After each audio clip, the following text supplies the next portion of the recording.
오늘 말씀은 참 오묘한 말씀입니다.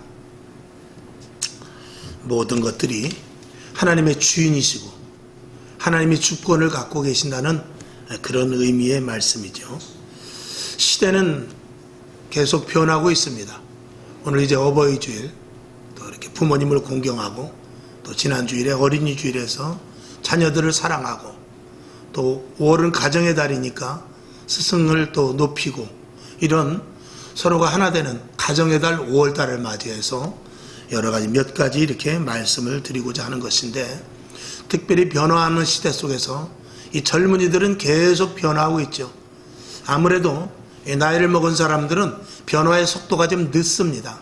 반응하는 속도도 느리고 여러 가지로 신체적인 것이나 정신적인 것이나 아무래도 떨어지기 마련입니다만, 젊은이들은 그렇지 않습니다. 시대를 급격하게 지나가는 그 시대를 다 캐치해서 그들은 누리면서 살아가고 있죠. 그 지금 시대들 보면 신세대다, 또 그전에는 X세대, Y세대, Z세대 이렇게 세대를 또 구분해서 시대가 갈수록 30대, 20대 혹은 40대를 이렇게 시대별로 구분을 하기도 합니다. 그들은 이 시대를 잘 누리면서 나름대로 시대를 적응해 나가면서 살아가고 있습니다. 그 이면에는 부모님들의 세대 속에서 가난을 유산으로 물려주지 않으려고, 가난의 대를 물려주지 않고 자녀들이 어떻게 하면 좀 편안하게 살까, 자녀들은 어떻게 하면 나와 같이 고생을 하고 살지 않을까, 이렇게 목적을 두고 돈을 벌면서, 그리고 가정을 세워나가기 위해서 몸을 다 헌신했던 결과가 지금 후손들이 이렇게 잘 살고 있는 것이 분명합니다. 그러나 우리가 분명히 알 것은, 자녀들을 학원에 보내고 또 운동을 잘하는 애들은 운동을 시키고, 그리고 또 부유한 집에서는 기업을 물려주고 이렇게 하지만, 그렇게 해서 자녀들이 더 나은 생활을 기대하고 또 그 자녀들이 잘 살고 있지만, 다시 한번 결론으로 말씀을 드린다면, 자녀들에게 신앙을 유산으로 물려주지 않는다면 다음 세대에 있어서 그 어떤 축복도 아무런 의미가 없다라는 것을 먼저 결론으로 말씀을 드립니다. 물론 우리가 교회니까 그런 말을 하겠지, 하나님 안에서니까 그런 말을 하겠지 라고 생각할 수 있을지 모르지만, 이 교회 안에서 믿음으로 자녀들을 키워나간다는 것은 이 사회에 있어서 얼마나 중요하다는 것을 우리는 분명히 알아야 됩니다. 그래서 교회가 이 사회의 한 구석에 있는 것이 아니라 이 교회가 이 사회를 이끌고 나가며 사회를 변화시키고 사회의 큰 중요한 어떤 한 자리를 차지하고 있다는 것을 저와 여러분이 분명히 인식을 해야 돼요. 세상에서는 교회를 치부할지 모르지만, 세상에서는 교회를 한쪽으로 몰아놓을지 모르지만, 교회라는 것은 절대로 그런 것이 아니라는 것입니다. 여러분, 40년 50년 전 제가 어렸을 때만 해도 그 동네에서 교회는 상당한 위치에 있었습니다. 그래서 교회에서 엄청난 영향력을 가졌고, 학생들이 교회로 가고 어른들도 교회를 바라보고, 교회 목사님, 장로님, 교회 다니는 사람들에 대하여서 그 가치를 다르게 보게 한 적이 있었습니다. 근데 언제부터 교회가 소외되고 교회가 한쪽으로 찌그러지고 또 교회가 있으나 마나한 존재가 되었는가? 이것을 우리가 한번 생각해 볼 때 우리가 그 답을 어디서 찾을 수 있냐? 우리가 자녀들에게 믿음의 신앙의 교육을 제대로 하지 못했기 때문이라는 것입니다. 우리가 한번 이 시대를 볼 때, 지금 풍요의 시대에 살고 있지만, 서두에도 기도를 했지만 오히려 부모 자식 간의 거리가 멀어졌어요, 옛날보다. 그리고 갈등이 계속 생기고 있으며, 가족이라는 단어가 없어지고, 가정이라는 단어가 없어지고, 개인이라는 단어만 지금 이렇게 부뚝 서 있게 된 그런 모습을 우리가 보게 됩니다. 이게 누구 때문입니까? 어디서부터 잘못된 것입니까? 이런 것들을 한번 우리가 오늘 되돌아보고자 합니다. 성경 사사기를 한번 보겠습니다. 사사기 2장 6절부터 11절까지 이 5절의 말씀인데, 6절의 말씀인데, 우리가 한번 천천히 이 말씀 속을 음미하면서 우리 다 같이 한번 한 목소리로 보겠습니다.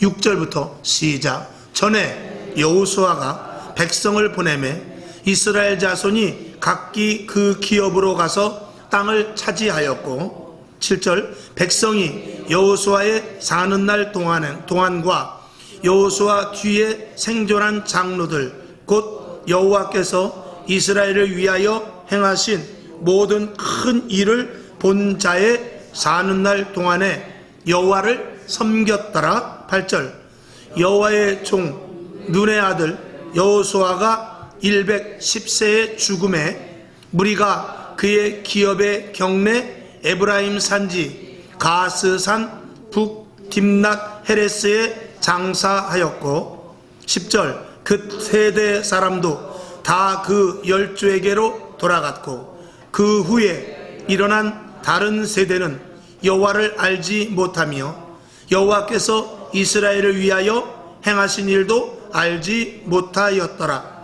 이스라엘 자손이 여호와의 목전에 악을 행하여 바알들을 섬기며 아멘. 자 7절로 한번 가보겠습니다. 7절 맨 뒤에 보면 처음에 백성이 여호수아의 사는 날 동안과 여호수아 뒤에 생존한 장로들 어른들이죠. 그때 어땠냐? 2절 뒤에 보니까 사는 날 동안에 여호와를 어떻게 해요? 섬겼더라 그랬어요. 10절을 한번 넘어가 보겠습니다. 그 세대 사람도 다 열조에게로 돌아갔고 그 세대 사람들이 다 죽었습니다. 그 다음에 그 후에 일어난 다른 세대는 여호와를 알지 못하였대요. 그 세대가 죽어버리니까 그 다음 세대는 어떻게 해요? 여호와를 알지 못했다라는 것입니다. 그 다음에 여호와께서 이스라엘을 위하여 행하신 일도 알지 못하였더라. 여호와께서 이스라엘을 위하여 행하신 일은 무엇입니까? 홍해가 갈라지고 광야에서 만나와 메추라기를 먹고 요단강이 갈라지고 여리고성이 무너지고 가나안 족속들과 싸워서 이긴 승리 이런 모든 것들을 행하신 하나님을 알지 못하였다라는 것입니다. 그래서 11절에 어떻게 됐죠? 자 11절을 한번 다 같이 봅시다. 시작. 이스라엘 자손이 여호와의 목전에 악을 행하여 바알들을 섬겼대요. 여기 다시 10절로 가봅니다. 그 세대 사람도 다 그 열조에게로 돌아갔고 그 후에 일어난 다른 세대는 여호와를 어떻게 했다고 그랬어요? 알지 못하였다는 것입니다. 여호와를 알지 못하였다는 것은 무슨 말입니까? 부모가 자녀들에게 여호와에 대해서 알려주지 않았다라는 거예요. 여기서 그 자녀들, 그 다음 세대들이 여호와를 외면하였고가 아니에요. 여호와를 멀리하였고도 아닙니다.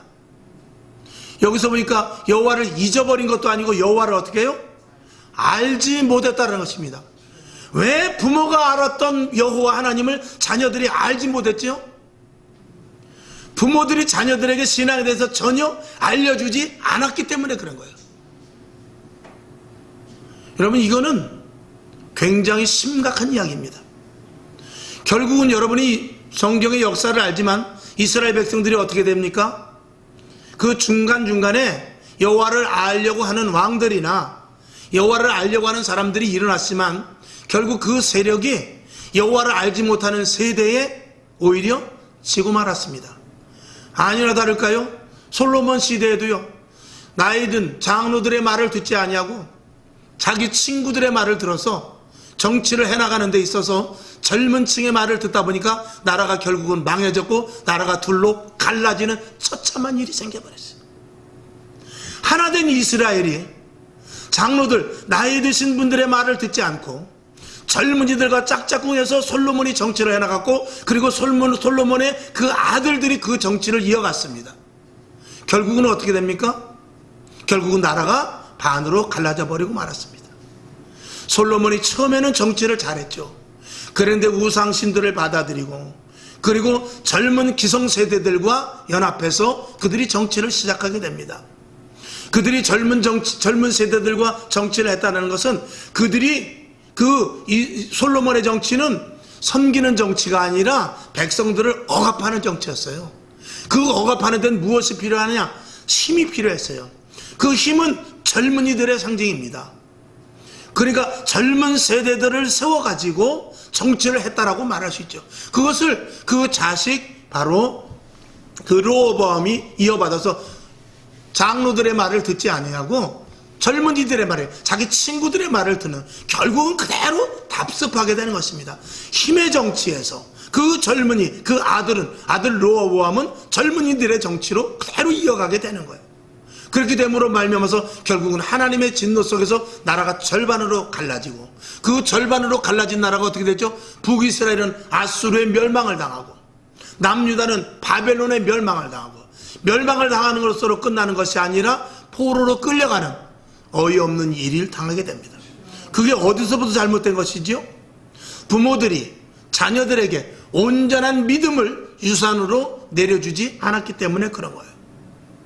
저와 여러분, 이것은 굉장한 우리들에게 시사하는 바가 이 큰 것입니다.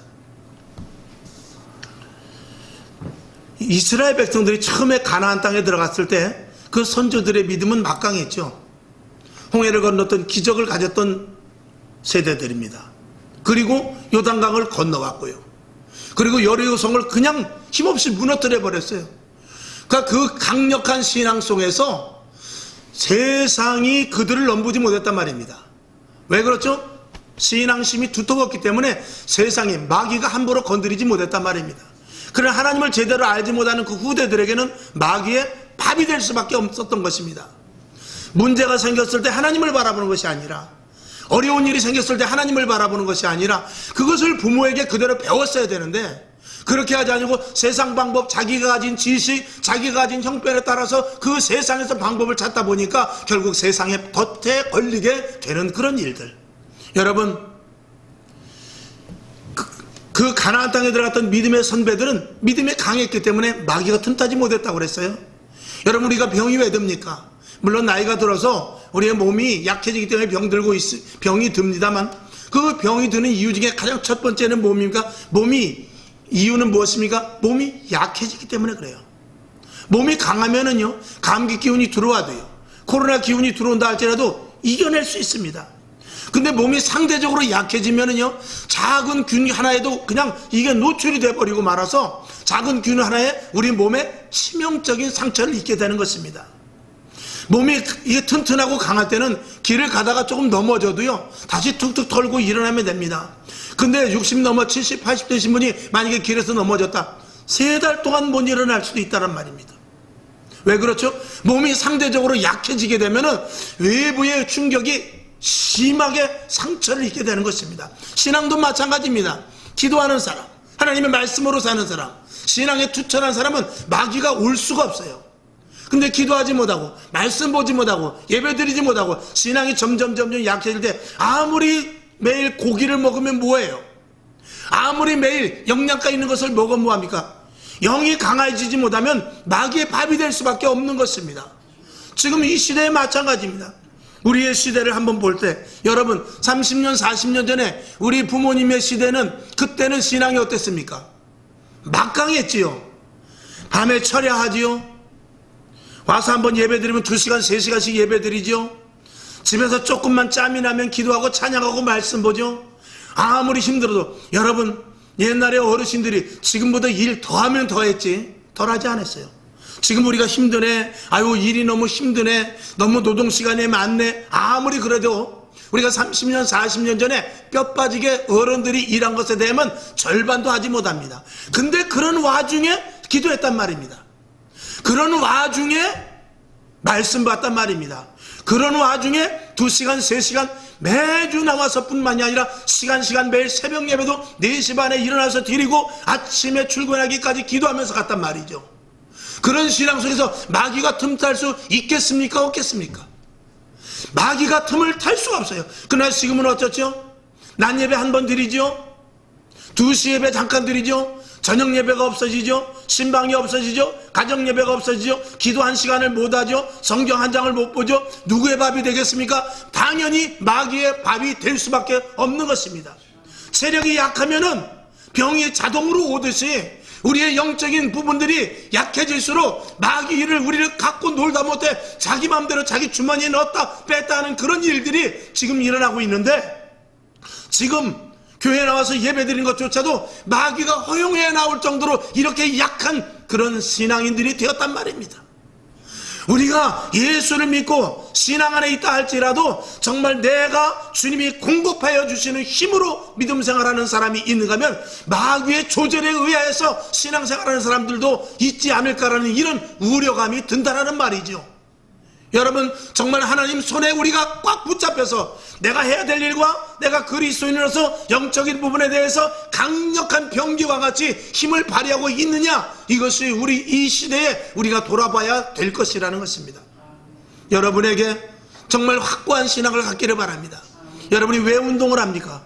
왜 아침에 일찍 일어나서 운동을 하고, 왜 낮에 나가서 운동하고 저녁 때 운동을 하고 시간 정해서 운동을 합니까? 체력이 강화되거나 말미암아서 병을 이기기 위함이 아닌 것입니까? 왜 병원에 가서 물리치료를 받고 주사를 맞으며 왜 우리가 약을 먹습니까? 내 몸의 체력을 강하게 하기 위해서, 그리고 병균이 틈타지 못하게 하기 위함이 아닌 것입니까? 근데 우리 영적인 부분, 내 영에 대해서 내가 얼마나 관리를 하며 말씀과 기도와 그리고 예배와 이런 모든 영적인 부분에 대해서 우리가 얼마만큼 시간적으로 마음적으로 투자를 하느냐, 이런 것입니다. 그런 것들이 너무나 적은 이 시대, 지금 이 시대를 보면 아마 제가 이 재단에서 말씀을 드리지 않아도 여러분이 지금 현재의 예수 믿는 사람들의, 지금 함께 신앙생활하는 사람들의 믿음 생활의 형태를 한번 보십시오. 나름대로 점수를 한번 매겨보십시오. 몇 점이나 되겠습니까? 감히 100점, 80점 이상이 든다고 말할 수 있겠습니까? 저와 여러분이 똑같은 신앙생활을 하지만 지금 이 신앙생활을 하면서 옆에 있는 사람의 신앙생활을 볼 때 한심하기가 짝이 없지 않느냐, 이런 것이죠. 그것을 느끼지만 나는 가지 못해요. 그것을 느끼면 나는 해야 되는데 내가 가지 못하고 나도 역시 그 자리에 주저앉아서 꾀를 부리고 있지 않느냐, 이런 것이죠. 여러분, 지금 코로나 시대가 왔고 경제적인 어려움이 왔으며 예수님께서는 마지막 시대에서 말한, 마태복음에서 말한 대로 마지막 시대에 대해서 얘기한 그대로 지금 이루어지고 있습니다. 사랑이 식어지고 거짓 그리스도인들이 나타나며 거짓 그리스도가 나타나고 저체의 기근과 전쟁, 요즘도 보니까 날씨가 얼마나 들쑥날쑥해. 이런 작은 것에서부터 전쟁과 기근이, 지금 세계 곳곳에서 전쟁 나는 나라가 수십 나라가 있습니다. 쉬지 않고 분쟁이 있습니다.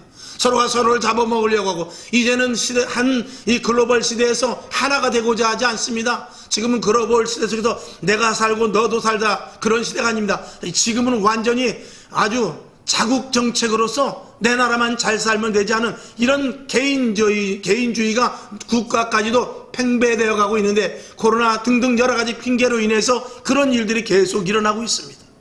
여러분, 그런 시대 속에서 하나님의 말씀이 하나하나 이루어지는 이 시대 속에서 우리가 믿음을 예전보다 더 강력한 믿음과 더 많은 기도와 하나님 앞에 더 나아감이 있어야 됨에도 불구하고 우리의 신앙이 세상 시류에 흘러가듯이 이렇게 떨쳐져 나가니 정말 우리가 어떻게 해야 될까, 이것을 우리가 고민해 보게 되는 것이죠.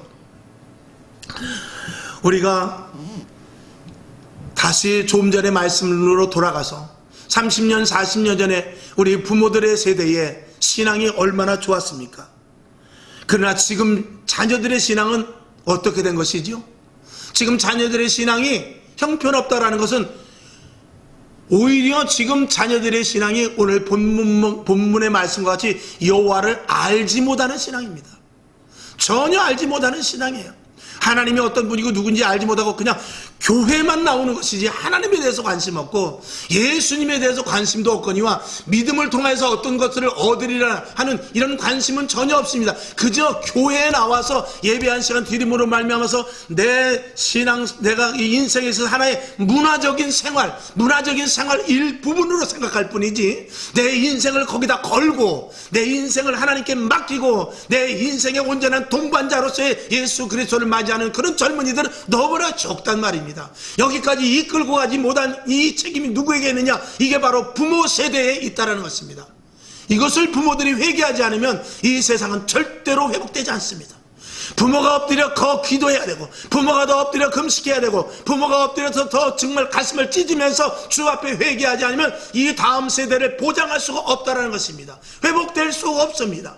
이것을 우리가 알지 못하면 이 2021년도 가정에 따른 아무런 의미가 없다라고 분명히 말씀드릴 수 있는 것입니다. 믿음은 개인의 문제일 수 있습니다. 다 개인의 문제죠. 그러나 그럼에도 불구하고 부모의 영향이 분명히 있다는 것입니다.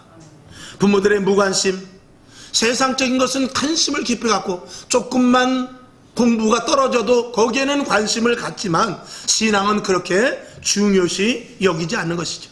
물론 우리가 기성세대 속에서 돈 버느라고 자식들 먹여 살리느라고 여러 가지 힘들고 어려운 부분들이 있었지만, 그럼에도 불구하고 바로 그때 마귀는 세상에서 노리고 자녀들을 납치해갔단 말입니다. 우리가 돈 벌어서 자녀에게 먹이려고 할 때, 자녀들을 조금 더 공부시키려고 할 때, 자녀들을 조금 더 평안한 생활로 살게 하기 위해서 조금이라도 돈 몇 푼이라도 물려주려고 할 때 자녀들은 세상에서 세상과 친숙해지고 마귀의 밥이 되었단 말입니다. 그것을 우리가 간과해 버렸다는 것입니다. 그래서 자녀들은 이제 부모의 말을 듣지 않는 데까지 가버리게 된 것이지요. 세상 풍속과 그리고 사상, 세상의 방법, 이런 것들에 젖어 있어 오히려 부모들은 고리타분한 존재로 치부해버리게 된 이런 시대 속에서, 이건 적당히가 아니라 부모와 자녀가 완전히 단절된 시대 속에서 우리가 살고 있는 것입니다. 단순한 세대 차이가 아니라 완전한 다른 세대를 살고 있게 되는 것입니다. 그래서 말이 통하지 않고 방법이 다르고 전혀 생각하는 차원이 완전히 다른 것입니다. 어떤 격차가 있어야 그 간격을 줄여버릴 텐데 이건 간격이 아니라 완전히 다른 부분이 돼버렸단 말이죠. 그래서 간격을 줄일 수 없는 그런 데까지 오게 된 이런 시대 속에서 누구의 책임이냐? 이것은 부모의 책임이다라고 분명히 말씀을 드릴 수가 있는 것이죠. 사실은 우리가 부모가 자녀들에게 제대로 된 신앙관을 가르쳤어야 돼요. 제대로 된 국가관을 가르쳐야 되고요. 제대로 된 인생관을 가르칠 수 있어야 돼요. 쉽게 말하면 정직해야 되고, 올바르게 살아야 되고, 편법 쓰지 말아야 되고, 일확천금은 없다, 공짜는 바라지 말아라, 내가 손해를 본다 할지라도 약속은 지켜라 등등, 이런 것들에 대한 기본적인 것으로 시작해서 하나님이 우리를 도우시고 하나님이 함께 하셔야 산다, 이런 부분에 대한 신앙적인 것을 제대로 정말 머릿속에 주입시켜 가르치지 않았기 때문에 그런 거죠. 왜? 그 당시에는 먹고 살기 힘들었다는 하나의 핑계로. 그러나 결국은 어떻게 됐죠? 결국은 자녀들을 세상에 내어주는 그런 결과를 낳게 된 것입니다. 이것은 하루아침에 된 것이 아닙니다. 서서히 빼앗겨버린 것이죠. 누구의 방치 때문에? 부모의 방치 때문에 그런 것입니다. 신앙을 통하여서 미래를 갖게 하고, 그리고 이 나라의 미래에 대해서 제대로 우리가 알려줬어야 되고, 자식들의 미래가 어떻게 될 것에 대해서 분명하게 가르쳐줘야 되는데 오히려 그런 것들을 알려주지 않음으로 말미암아서 신앙의 미래가 없어졌어요. 국가의 미래가 불투명해졌습니다. 자녀들의 미래, 자녀들은 지금 미래 생각하지 않습니다. 지금 당장 나가서 카드 쓸 수 있으면 좋아해요. 지금 엄마가 주는 밥 먹을 수 있으면 그냥 좋아합니다. 그냥 냉장고에 먹을 것이 있으면 그것이 끝이에요. 결혼 못해도 괜찮아요. 내년에 전쟁이 일어난다고 해도 그들은 걱정하지 않습니다. 오늘 내가 즐길 수 있다면, 오늘 내가 게임 속에 들어가서 그저 어떤 것들을 아이템을 득템할 수 있다면 거기에 만족할 수 있단 말입니다. 이게 누구의 잘못입니까? 부모가 자녀들을 바른 길로 인도하지 못한 책임이 100%단 말입니다. 100%라고 하면은 좀 그럴 수 있겠습니다만, 왜냐하면 자녀들도 장성하면 분별을 할 수 있어야 되는데 이미 세상 속에서 방법을 찾는 대로 자녀들이 글로 흘러가 버렸단 말이죠. 이제는 정말 돌이킬 수 없는 시대가 왔어요. 돌이킬 수 없는 그런 부모와 자녀, 세대 간의 차이가 돌이킬 수 없는 데까지 가고 말았죠. 너무나 멀리 갔단 말입니다. 사사기 조금 전에 본문에서 보듯이 결국 저들은 믿음을 지키지 못하고 정말 아수르로, 바벨론으로 포로 되어 끌려가는 데까지 이른 거와 마찬가지로 지금 자녀들이 세상의 포로로 다 끌려가 있는 영적인 모습을 우리가 발견할 수 있는 것이죠. 여러분, 이스라엘 백성들이 어떻게 해서 애굽 땅에서 출애굽을 했습니까? 어떻게 광야를 건너왔단 말이죠. 어떻게 요단강을 건너고 어떻게 해서 그 여리고성을 무너뜨리면서 가나안 땅을 들어왔는데 그걸 하루아침에 몇 세대가 지나지 않아서 그걸 말아먹는단 말이죠. 여러분, 대한민국이 어떻게 세워졌으며 지금의 교회가 어떻게 부흥됐고 지금 자녀들의 세대가 우리와 결별된 것 가장 극단적인 하나를 예로 들어본다면, 지금 자녀들이 정말 정신 차리고 알 수 있다면, 어리석음을 제가 이야기하는데 정말 그들이 깨어있다면 당장 신앙이 아니더라도요, 북한과 남한 체제만 보면 금방 답이 나와요. 근데 그것을 젊은이들이 깨닫지 못해요. 이게 어떻게 된 겁니까? 세상에 완전히 함몰이 되어 있기 때문에 그런 거예요. 북한을 지금도 찬양을 해요. 지금도 북한 세습 체제에 대해서 말을 하지 않습니다. 지금도 북한의 방식이 좋다고 생각하고 그들을 도와주려고 하고 있어요. 여러분, 북한은 완전히 멸망을 해서 새 나라가 돼야 돼요. 그렇지 않고서는 되지 않습니다. 북한을 살린다, 이거는 고름을 키우는 것밖에 안 돼요. 상처를 키우는 것밖에 되지 않는 것이거든요. 이건 이미 답이 나와 있는 거예요. 세계 사람들이, 모든 세계의 자유민족에서 그 국가에서 볼 때 다 그렇게 답을 청하고 있어요. 근데 우리만 그렇지 않단 말이죠. 이게 무엇이 어디서부터 잘못됐습니까? 세대가 잘못됐고, 우리가 국가관을 자녀들에게 제대로 가르치지 못했고, 올바른 신앙관에 대해서 가르치지 못했기 때문에 그런 것입니다. 이 나라의 민족이 어떻게 세계에서 우뚝 섰고 신앙으로 이 나라가 바로 섰으며, 그리고 정말 북한만 봐도 남북한에 하나님이 관여하는 나라와 하나님이 관여하지 않는 나라, 그리고 체제에 잘못된 것과 그리고 어떻게 살아야 되는 것을 알아야 되는 것을 이 눈으로 지금 현실로 드러나 있음에도 깨닫지 못한단 말입니다.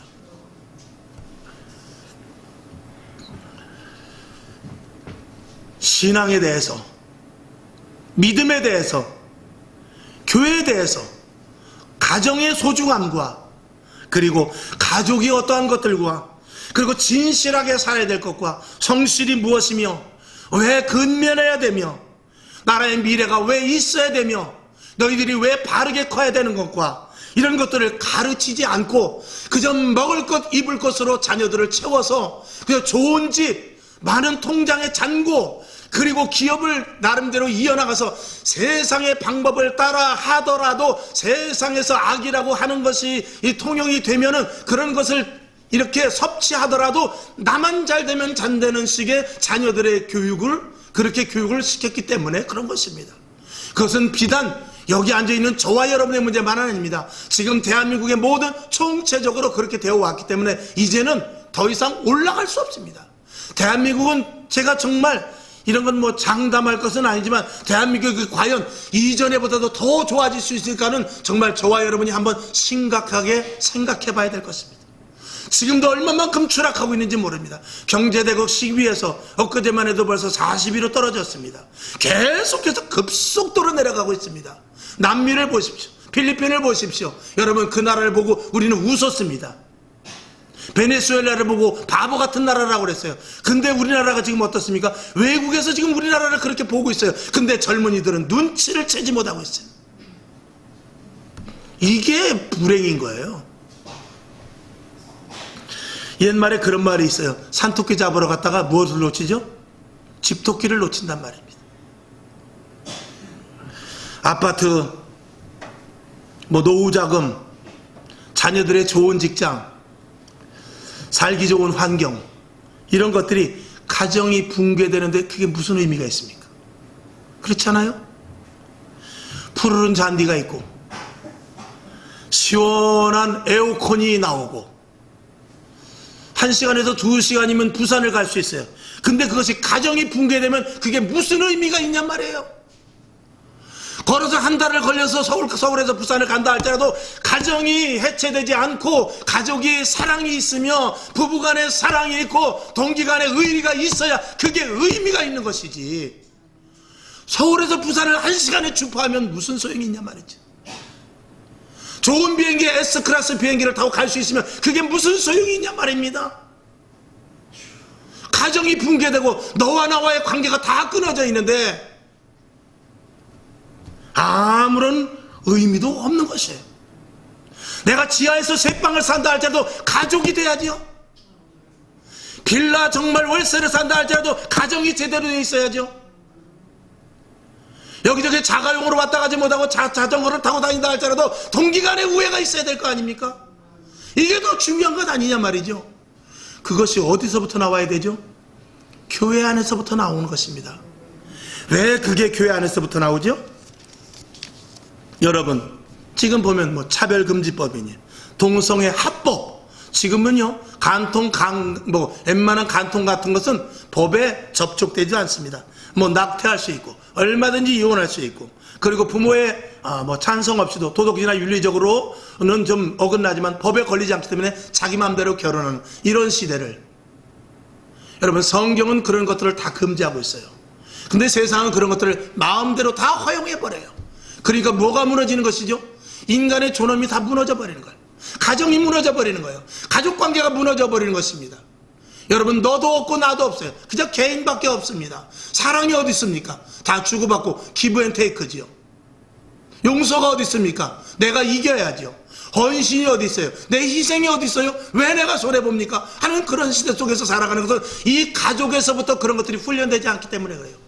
가족은 내가 그 가족 속에 들어가고 가족이 사는 거예요. 가정은 내가 그 속에 함몰되고 가정을 세우는 거예요. 동기간은 내가 죽고 내 형이 살고 내 동생이 사는 거예요.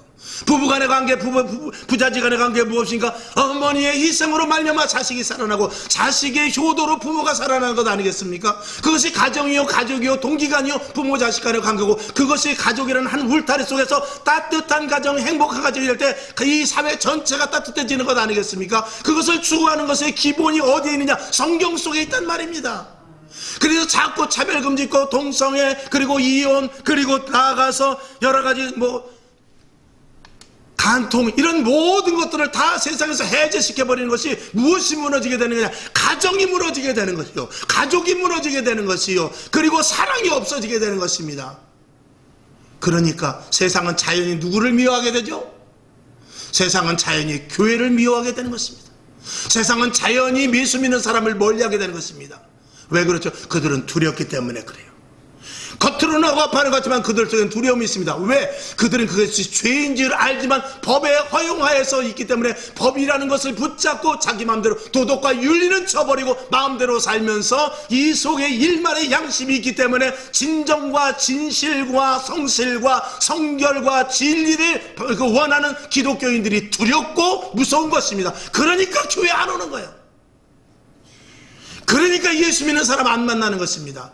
그러니까 교회를 자꾸 밀어버리려고 하는 거예요. 여러분 이 속에서 저와 여러분이 진리를 가지고 가정을 바로 세우면서 내 자신 안에서 예수 그리스도로 말미암아 온전히 하나님의 말씀으로 살아가는 모습을 보여줄 수 있는 가정과 개인들이 다 될 수 있어야 되는 것입니다. 이것이 교회가 가장 이 지구상에서, 이 사회에서 아주 중요한 모습인 것입니다. 그러니까 교회 없어지면 세상은 끝나는 거예요. 교회 없어지면 세상은 종말이에요. 주님 오실 때까지 교회가 있는 거예요. 교회가 없어진다, 그날이 종말입니다. 한 영혼이라도 죽어져가는 영혼들을 위해서 교회는 존재해요. 가정을 세우고 하나님 나라에 들어가서 살 것을 기대하면서 구원의 백성들을 찾으시기 위해서 이 교회가 서 있는 거예요.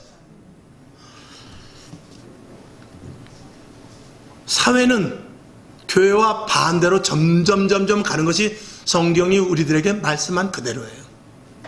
교회가 자꾸 거추장거리가 되고, 방금 전에 말씀을 드린 대로 아파트가 올라가고 KTX가 1시간 만에 가고, 어디로 가든지 지금은 길거리에 버스 정거장에도 에어컨이 나와요. 그런 것들이 가족이 무너지는데 무슨 상관이 있겠느냐마는, 세상은 가족이 문제가 아니라 나만 편하면 된다. 결혼도 난 필요 없다. 난 나 혼자 산다. 그리고 내 옆에서 남들이 죽으면은 나는 그를 디디고 일어날 수 있다. 이것이 세상의 논리예요. 그렇게 가르치는 것이, 보이지 않게 암묵적으로 그렇게 가르치는 것이 세상입니다. 그러니 누가 교회를 좋아하겠습니까? 오늘 성경 본문을 보니까 빠른 경주자라 할지라도, 성경을 한번 돌아가 볼까요? 11절을 한번 보겠습니다.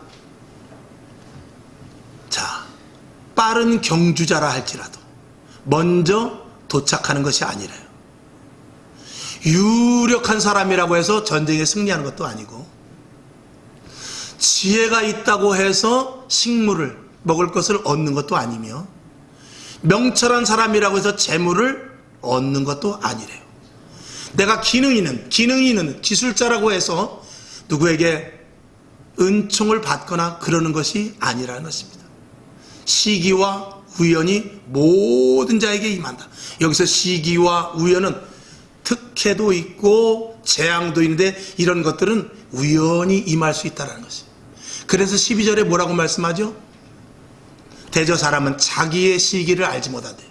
자기는 몇 날, 몇 월, 며칠 이렇게 계획을 세우면 될 것으로 생각해요. 그러나 성경은 뭐라고 하죠? 물고기가 그물에 걸리는 것은 뜻하지 않은 일이에요. 새가 올무에 걸리는 것 같이 인생도 재앙의 날에 걸릴 수 있다는 거예요. 기능자라 할지라도, 유력자라 할지라도, 지혜로운 자라 할지라도, 재능자라 할지라도 그가 자기의 목표하는데 먼저 선점하고 먼저 도착하고 내가 재물을 얻는 것이 아닐 수 있다는 것이 하나님이 오늘 우리에게 주시는 말씀이에요. 여러분, 내가 자식을 잘 키우면 자식이 잘 될 것 같습니까? 자식을 세상 방법으로 키워서 돈을 주면 다 될 것 같아요? 박사학위가 3개 정도 있으면 좋은 데로 결혼할 것 같습니까? 세상은 그렇지 않습니다. 모든 열쇠는 누가 쥐고 계시느냐? 하나님이 쥐고 계시는 거예요.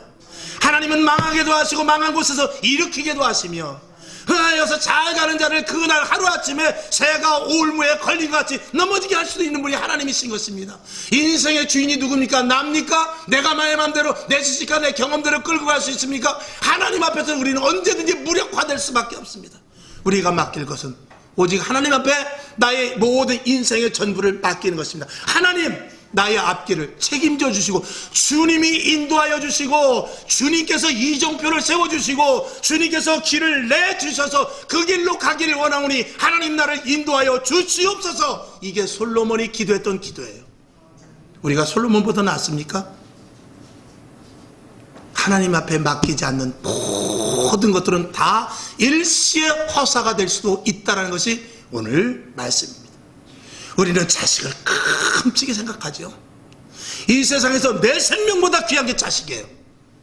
그러나 그 자식을 하나님 안에서 신앙으로, 그리고 올바른 국가관과 사상관과 그리고 미래에 대한 꿈을 자식에게 온전히 말하지 않으면 언제나 네가 크면은 좋은 데로 결혼하겠지, 네가 이 정도로 나가면 앞으로는 이러한 꿈대로 이루어지겠지, 자칫하면 천만의 말씀이 될 수 있다는 것입니다. 하나님의 개입이 없이는 아무것도 할 수 없습니다. 여러분이 인생 속에 여러분의 계획과 생각대로 다 되던가요? 여러분이 세운 계획이 그대로 다 이루어지던가요? 어느 날 갑자기 새가 우물에 걸린 같이, 새가 올무에 걸린 같이, 물고기가 그물에 걸린 같이 어이없는 일을 얼마든지 당할 수 있는 것이 인생이에요. 참새 한 마리도 하나님께서 떨어지게 해야 떨어지는 거예요. 모든 시와 때와 결과는 하나님이 주권자이십니다. 성경을 한번 보고 말씀을 맞추죠. 마태복음 10장 29절을 보겠습니다. 자, 시작. 참새 2마리가 한 아사리온에 팔리는 것이 아니냐? 그러나 너희 아버지께서 허락지 아니하시면 그 하나라도 땅에 떨어지지 아니하리라. 참새 2마리가 한 아사리온에 팔리는 것, 참새 1마리가 500원에 팔렸어. 그것도 하나님이 허락지 않으면 안 된다라는 거예요. 예레미야 10장 23절을 보죠. 시작. 여호와여, 내가 알거니와 인생의 길이 자기에게 있지 아니하니 걸음을 지도함이 걷는 자에게 있지 아니하니이다. 내가 걷는다고 해서 내가 가고 싶은 대로 가는 것이 아니라는 거예요. 하나님께서 틀면은요, 가고 싶어도 못 가요. 내가 아무리 계획을 해라도요, 하나님이 살짝 왼쪽으로 살짝 틀면은 절대 갈 수 없습니다. 이것이 인생이에요. 그러면 우리는 감사한 것은 무엇이죠? 그런 인생의 주인이신 하나님께 우리가 맡길 수 있다는 것에 감사해야 돼요. 하나님 나를 맡아 주관하옵소서. 나는 어린아이와 같습니다. 난 내가 가진 지식으로 할 수 없습니다. 내가 내 자녀 역시 키울 수 없습니다. 내 자녀를 신앙 안에서 믿음 안에서 키워 내 자녀가 잘됨으로 말미암아서 내 자녀의 가정이 잘되고 내 자녀의 가족이 하나가 되고 사랑으로 뭉쳐져서 사회에 그런 좋은 선한 영향력을 가질 수 있도록 우리 가정을 돌보아 주시옵소서. 이렇게 기도할 수 있으니 감사한 것입니다. 세상에서는 아무리 자기가 좋은 방법을 갖는다 할지라도 할 수 없는 것입니다. 여러분, 인생의 주인은 누구십니까? 하나님이십니다. 자녀들에게 하나님을 더 깊이 강하게, 이건 선택이 아닙니다. 필수입니다. 자녀들에게 강하게 하나님에 대해서, 믿음에 대해서, 앞으로 미래에 대해서, 가족과 가정과 그리고 식구 동기간에 대해서 정말 사랑이 얼마나 중요하고 하나가 되어야 이 사회가 밝아진다는 것에 대해서 정확하고도 강력하게 그들이 이해되지 않는다 할지라도 계속해서 말해야 되는 것이 이 그리스도인이고 교회가 그 일을 감당해야 되는 것입니다. 화평방송 구독, 좋아요 부탁드립니다. 감사합니다.